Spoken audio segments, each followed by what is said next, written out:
नमस्कार, जोहार। मैं अनिल कुमार। आप देख रहे हैं न्यूज 100 लाइव टीवी।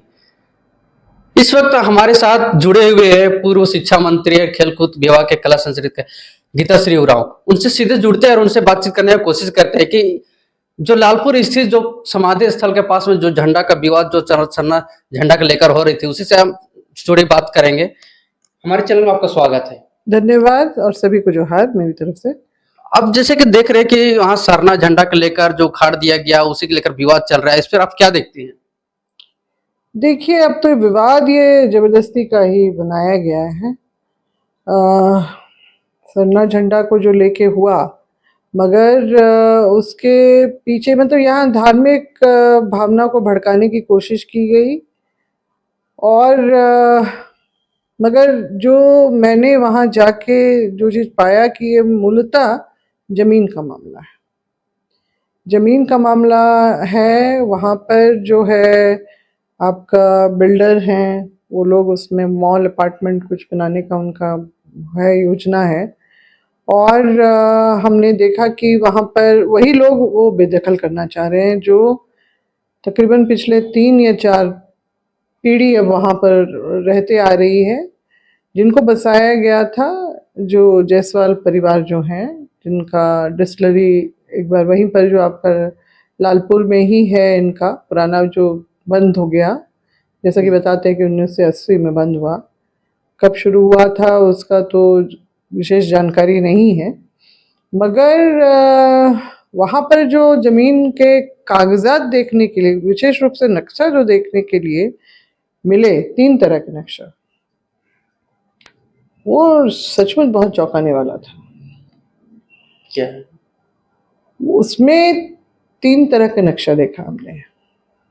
एक है 1908-9 का, 1908-9, जब इस अनुसूचित क्षेत्र चिन्हित करके और CNT एक्ट भी लागू हो चुका था कि आदिवासियों का, जिसमें मूलतः अन्य चीज़ों के साथ में कि स्वशासन रहेगा और देश का दूसरा कोई भी कानून यहाँ लागू नहीं होगा। इसके अलावा आदिवासी ज़मीन का ट्रांसफ़र किसी भी हालत में गैर आदिवासियों के लिए के साथ नहीं हो सकता है, स्पष्ट रूप से। और क्योंकि हमारी जो प्राचीन व्यवस्था के अंतर्गत भी जो हमारा आदिवासियों का रहा है, और उस क्षेत्र में विशेष रूप से हमने देखा मुंडा जो सामाजिक व्यवस्था की बहुत ज़मीनें 1908-9 के में दिख रही है, जिसमें आपका देवस्थान और देशावली, दरहा सरना और मसना, फिर मुंडा हरगढ़ी, इस तरह के जो है 5-6 तरह के जो है ज़मीन का विवरण उस 1908-9 के नक्शे में आपको साफ साफ दिख रहा है।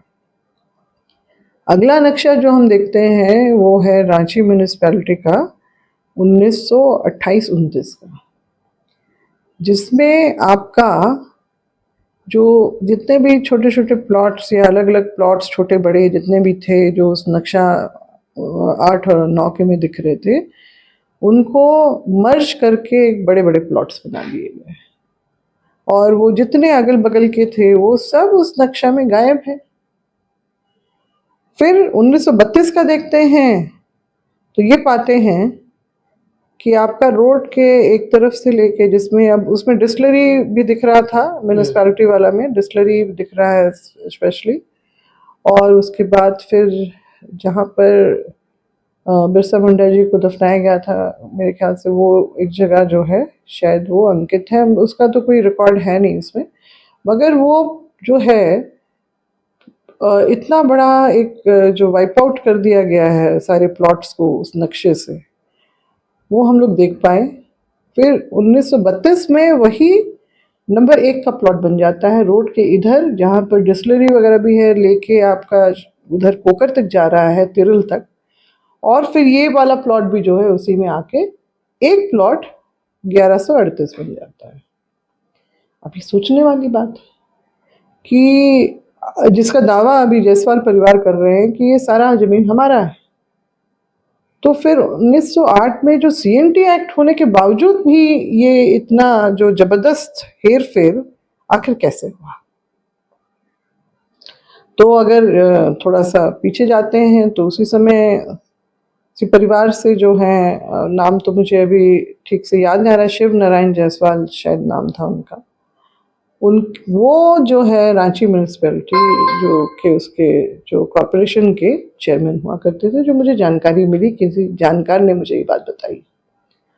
और संभवतः उसी समय ही सारा कुछ उनके चेयरमैन बनने के समय में ही ये सारा कुछ इतना ज़बरदस्त जो है नक्शा में और ज़मीनों का हेर फेर हुआ कागजी तौर से।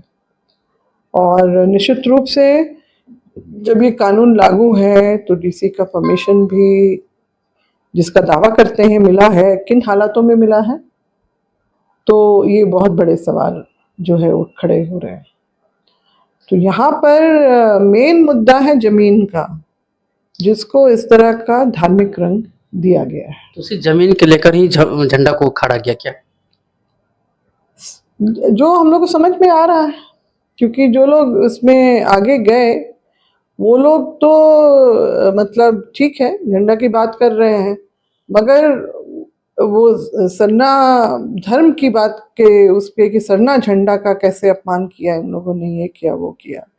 मगर वही लोग फिर पार्क में बैठ के बोलते हैं सरना सनातनी एक है, सरना कोर्ट की जो मांग है वो बेमानी है, बोगस चीज है, ये सब बेकार है। तो ये तो आरएसएस बीजेपी की भाषा बोल रहे हैं। और मतलब दो तरफा बातें कैसे कर सकते हैं आप? सरना झंडा के लिए इतना दर्द तकलीफ हुआ आपका कि इस तरह से आप कूद पड़ते हैं, वहां से उतार लेते हैं झंडा, और दूसरी तरफ आप पार्क में बैठ के इस तरह के भी बयानबाजी कर रहे हैं। इस तरह भी आ रहा है कि बयान की सरना झंडा कोई भी लगा सकते हैं। हाँ, वो जो सुना हमने, ये ऐसा बहुत ही वाहियात बातें हैं ये सब। तो मतलब कि बोलने वाले भी कौन होते हैं इस तरह की बात? मैंने देखा है वीडियो कि कोई जिसको भी अपनी जमीन बचानी है तो वो सरना झंडा गाड़ ले, कोई भी धर्म समुदाय का व्यक्ति। तो ये तो बहुत ही गलत है, और ये तो स्वीकार ही नहीं है। मगर आपने जिस भी मनोस्थिति में या जिस भी मंशा से ये बातें की हैं, ये बिल्कुल ही बहुत ही गलत है, वाहियात बयान है ये सब। और इस तरह का तो फिर सब जहाँ हम लोग जमीन बचाने की बात करते हैं वहाँ पर इस तरह का जो है कि मतलब किसी को भी अपनी जमीन बचानी है वो सरना झंडा गाड़ सकता है अपने जमीन बचाने के लिए। इस तरह से मामला में क्या लगता है आपको, क्या लगाने वाले या विरोध करने वाले कौन सही या गलत, क्या आपको कैसे, क्या है आपका नजर? नहीं, लगाने वालों का तो मेरे ख्याल से मुख्य उद्देश्य यही था कि झंडा गाड़ देंगे तो फिर ये नहीं घुसेंगे जमीन बचाने के लिए। और मैंने जब वहाँ गई थी इस मीटिंग में, बुलाया था तो मैं चली गई, मुझे रोकने की भी कोशिश की गई थी कुछ एक बात बोल के, मगर मैंने जो है कहा कि नहीं, बुलावा है तो फिर हम जाके जरूर मामला जानना चाहेंगे सामने से, इसलिए हम चले गए थे। और उसको भी, उसमें भी बवाल हुआ कि ईसाइयों के बीच क्यों चली गई। अरे भाई, हम लोग का तो क्यों नहीं, अगर कुछ मामला हुआ है तो जानने में, सामने से जानने में क्या दिक्कत है। और वही हमको जमीन का मामला सब सीधा सामने नजर आया इसमें, जिसको धार्मिक रंग दिया गया। और दोनों तरफ से इन्होंने जो है बीच में जहाँ पर ये लोग हैं, ईसाई समुदाय के लोग ज़्यादा हैं उसमें, 2 से 3 परिवार सरना है, एक हिंदू भी है क्योंकि मंदिर भी था वहाँ पर, और एक महिला भी बैठी हुई थी वहाँ पर। और हमने पूछा सरना समाज के कितने लोग हैं, तो 3 हैं, तो 3 में से 2 परिवार के लोग आए, एक बोले वो लोग कहीं बाहर गए हुए हैं। तो इस तरह का है। और फिर वो वाला भी कुछ कागज दिखाया है जिसमें एक तरह से उनको जायसवाल परिवार की तरफ से ही मालिकाना हक, मतलब ये बस सकते हैं यहाँ पर, रहेंगे, इनको कोई डिस्टर्ब नहीं करेगा, वैसी ही कुछ बातें उसमें लिखी हुई थी। तो ये सारा चीज़ जो है सीधा जमीन से ही जुड़ा। मैं तो यही कहूँगी कि ये धार्मिक ठीक है, वो झंडा वाला वो एक मामला जरूर उछला उसमें, मगर मुख्य रूप से यहाँ जमीन है, और उसी के लिए ही ये सारा जो है प्रपंच रचा गया। कल धूमकड़िया भवन में भी बैठक रखा गया आदिवासी प्रेस कॉन्फ्रेंस भी था और बैठक भी रखा गया था, तो अच्छा। उसमें बहुत सारी बातें राजेश कच्छप जी को, प्रेम शाही को, अजित तिर्की, बहुत तरह सर का नाम आ रहे थे। हाँ, सुनने में आया, मेरा भी नाम आया माफी मांगने के लिए। कहा क्यों माफी मांगे, और ये कौन होते हैं माफी मंगवाने वाले? ये खुद अपने गरिबान में झांक के देखे ना एक बार। ये जैसे जितने सारे लोग बैठे थे सब एक 1 to मतलब ऑल जो है जमीन दलाली में कहीं ना कहीं जुड़े हुए हैं। ये जो समाज का वो ये करके जो बहुत लोग हैं इनके बारे में बताने वाले, जो इनका उसी का मुखौटा और उसी की आड़ लेके इन लोग किस तरह का कारोबार करते हैं, वो बताने वाले बहुत लोग हैं। इस तरह से बात है कि जिस सब लोग सब वोट बैंक या वोट लेने के लिए कि सब राजनीति कर रहे हैं। मेरा कौन सा वोट बैंक है यहाँ पर? बहुत सारा का नाम आया। और बाकी लोगों का भी, जो मेरे ख्याल से 1-2 लोग तो यहाँ के हैं भी नहीं जिनको यहाँ की वोट चाहिए, मगर हम लोग समाज के लिए काम करते हैं, तो इसलिए समाज हित में जो भी समझ में आता है उसके लिए जरूर। और गलत लोगों को परेशानी हो सकती है हम लोगों के काम से, तो हमारा तो मुख्य उद्देश्य, मैंने तो उस दिन भी जो बाइट ले रहे थे तो मैंने कहा देखिए मैं उस पर बिल्कुल भी बात नहीं करूंगी, क्योंकि मुझे जो समझ में आ रहा है मुख्य मुद्दा जो मसला है वो जमीन का है, और जमीन से ही संबंधित है ये सारा कुछ। और ये बिल्डर्स और ये सब जो इनके साथ मारपीट भी हुई थी 22-23 में, बहुत बुरी तरह से इनको घायल किया गया था। मैं क्या तो सब होता है, इसलिए इन्होंने यहाँ पर जो सरना झंडा वगैरह भी लगाया, और अपने प्रोटेक्शन के लिए, बस यही था। अब आदिवासी नेता भी है और इस तरह से टकराव देखने को मिल रहा है, आदिवासी आदिवासी एक दूसरे को जो बोलने का, क्या इसमें अब क्या देखते हैं और उन लोग क्या बोल सकते हैं, क्या संदेश दे सकते हैं? दुर्भाग्यपूर्ण है, बहुत ही दुर्भाग्यपूर्ण है। जहाँ हम लोग एक एक जमीन, चाहे वो व्यक्तिगत हो या सामाजिक व्यवस्था की हो, हम लोग उसके लिए मतलब ईमानदारी पूर्वक उसके लिए काम करते हैं लोगों के लिए, इसलिए लोग जुड़े हुए हैं हम लोगों से। अगर गलत तरीका होता, तौर तरीका, क्योंकि इन्हीं आज ही कुछ लोग बता रहे थे कि किस तरह से पैसों की बात भी होती है साथ में, साहब हम इतना उठा रहे हैं, तुमको चाहिए तो इतना ले लो, साथ दो और इतना ले लो। तो ये तौर तरीका भी बताने वाले लोग हैं, बता रहे हैं। तो और भी मुझे बहुत सारी चीज़ें मालूम है बहुतों के बारे में, मगर कहीं ना कहीं हम लोग सामंजस्य भी बना के कि भाई ठीक है, हम लोग अपने मुद्दों पे लड़ाई लड़े, मगर इस तरह का जो है जो भी हुआ बहुत गलत तरीके से हुआ, और उसका तो मैं विरोध करूंगी। मैंने हमेशा ही जो है गलत का विरोध किया है, भले वो सामने कोई भी हो, मगर इस तरह का लेनदारी और इस तरह का कारोबार करने का तो, क्योंकि मेरे साथ एक विरासत चलती है। मेरे पिताजी का नाम जो है, मेरी माँ भी उसी तरह की थी, उनका भी, मेरे जो ससुर जी थे, ये लोगों ने जो जिस तरह की लाइन खींची है ना सामने, कि समाज के लिए लड़ भिड़ जाते थे, कोई समझौता नहीं किया जाता था। तो वही अगर वो अगर लोगों का आचरण रहेगा, तभी खाली भाषण दे देने से ना, लंबे लंबे भाषण दे देने से, ये आप समाज को तो आप धोखे में रख रहे हैं।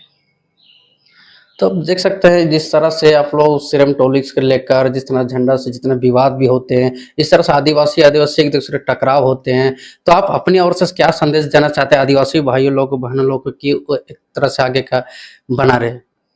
मैं तो बस यही चाहती हूँ कि लोग समझें सही कौन है गलत कौन है, और सिर्फ लोगों को ही नहीं मामले को भी समझें, मामले की तह तक जाएं, और सिर्फ जो, क्योंकि वो रिलीजियस सेंटिमेंट स्ट्राइक किया गया है तो ठीक है, सन्ना तो धर्म के प्रति तो मेरी भी बहुत आस्था है, मगर हम लोगों को मूल इस चीज को देखना है कि झंडा गाड़ने के लिए जमीन भी तो चाहिए। जब आप जमीन को ही लुटा देंगे अपने निजी स्वार्थ के लिए, एक तरह से जो है कागजों में, तो बेहतर रहता कि इसके जो जड़ में जाने की जरूरत है। लोगों को इस बात को समझना होगा कि यहाँ जमीन जो है वो मुख्य रूप से है, इसको इस तरह से जो डाइवर्ट करने से अपना ही नुकसान होगा आगे चल के।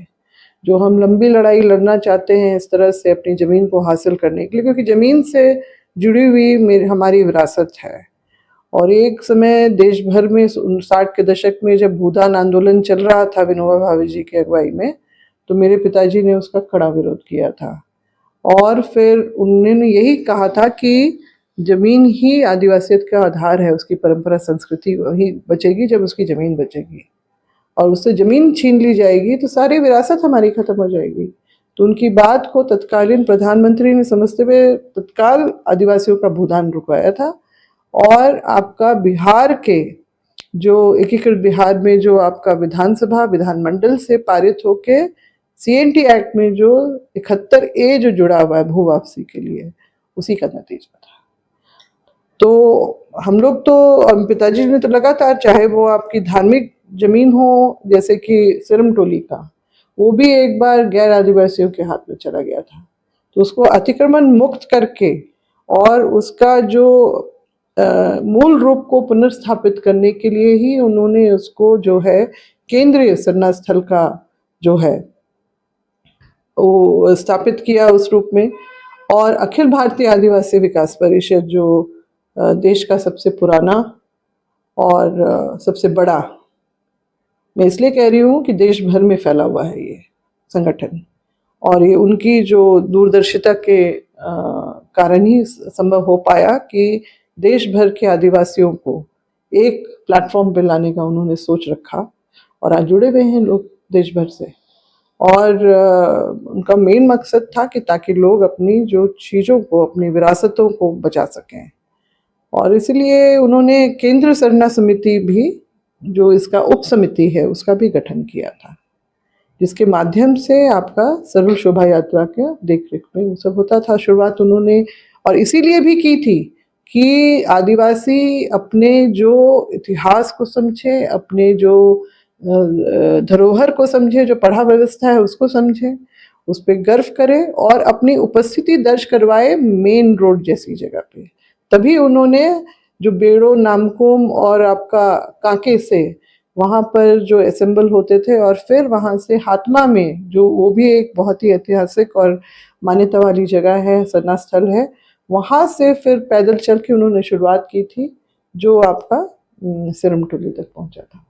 तो ये एक जो शुरुआत हुई थी, एक समय उन्होंने अतिक्रमण मुक्त करवाया था, अब वो सरकारी अतिक्रमण में चला गया। यही बहुत तकलीफ दे बात हुई मेरे लिए, और बाकियों का भी सेंटिमेंट उससे जुड़ा, सब लोगों का। आदिवासी जो विश्व आदि दिवस आने वाली है और इस तरह से मामला सामने आता है, तो उस तरह विश्व आदिवासी दिवस आने वाली, तो उसके लिए आप क्या कहेंगे? नहीं, देखिए, सबसे बड़ी बात तो है कि हमारे आदिवासी समाज के सभी लोगों को, आम जनों को भी और जो सामाजिक संगठन से भी जो जुड़े हुए हैं, उन सबको बात समझना है कि अगर आप उस नाम से अगर समाज सेवा के लिए निकले हैं आगे, तो विशुद्ध रूप से कीजिए, समाज के हक में कीजिए, उसकी बर्बादी का कारण आप मत बनिए। और हमारे जो सभ्यता संस्कृति जो बचाने की हम लोग बात करते हैं, उसमें आप जो है अपना योगदान अपने आप, अपनी भूमिका को कारगर बना के ही कर सकते हैं। जमीन सही मायने में बचाइए, बिकवाने का आपका भूमिका नहीं होना चाहिए। और तभी ही हमारा जो इतना कुछ, मतलब क्योंकि हमारे पूर्वजों ने कुर्बानी दी हमारे जंगल जमीन को बचाने के लिए, अंग्रेजों तक को भी उन्होंने जो कभी भी उनके सामने झुके नहीं, समझौता नहीं किया।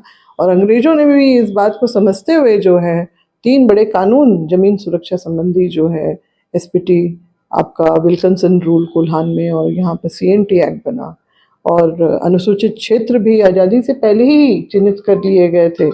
ये सारी चीज़ें जो हैं वो हमारे पूर्वजों के बदौलत हुई, और हम लोगों को आज जो है अगर इस बात को नहीं समझते हैं, तो ये बहुत बड़ा पाप होगा हमारी तरफ से, हमारे समाज के लोगों की तरफ से, कि ज़मीन को बचाना बहुत ज़रूरी है।